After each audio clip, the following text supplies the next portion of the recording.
Could a deal be close on education funding? Thanks for joining us. I'm Jonathan Stin, and this is ENN Now.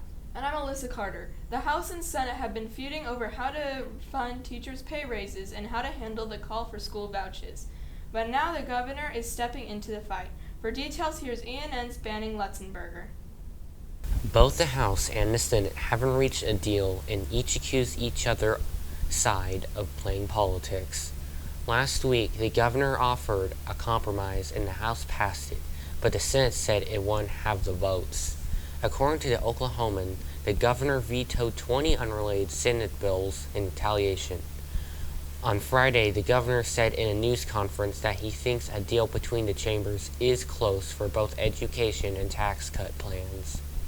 The Oklahoma Educational Television Authority may be shut down by Governor Kevin Stitt. Last Wednesday, the governor vetoed legislation that was meant to renew the authority of OETA. Stitt feels that OETA's long-term value is unclear. According to the Oklahoman, Stitt said OETA and its PBS programming is elevating LGBTQ voices. He said that people can watch that kind of programming, but he doesn't think tax dollars should support it. According to the Oklahoman, the OETA's legal mandate to be Oklahoma's public broadcaster will end on July 1st if there is no legislative intervention.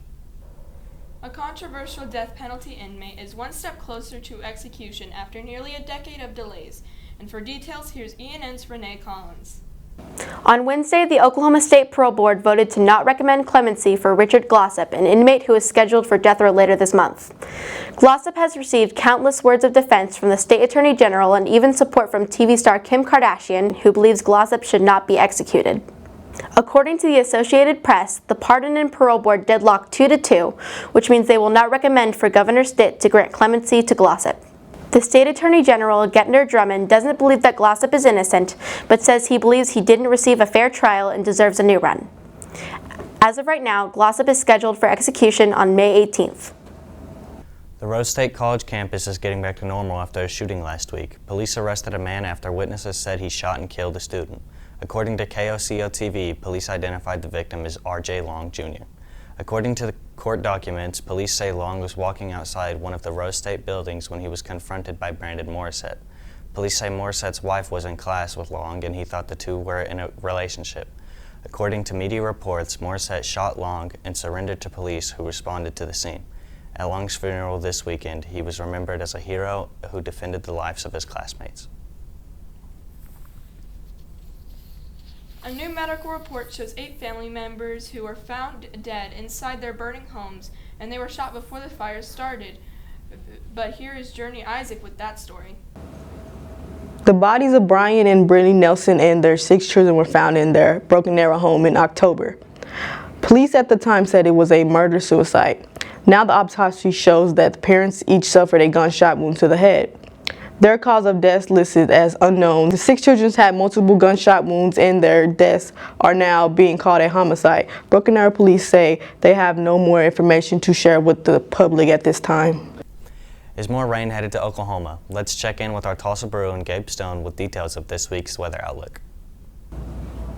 It's going to be very warm this week here at Tulsa and at Oklahoma City until around Thursday night, where chances of rain begin to skyrocket into the 60% range. But for now, it will be in the high 60s and the mid 70s in the day, and in the high 30s and the 40s in the night.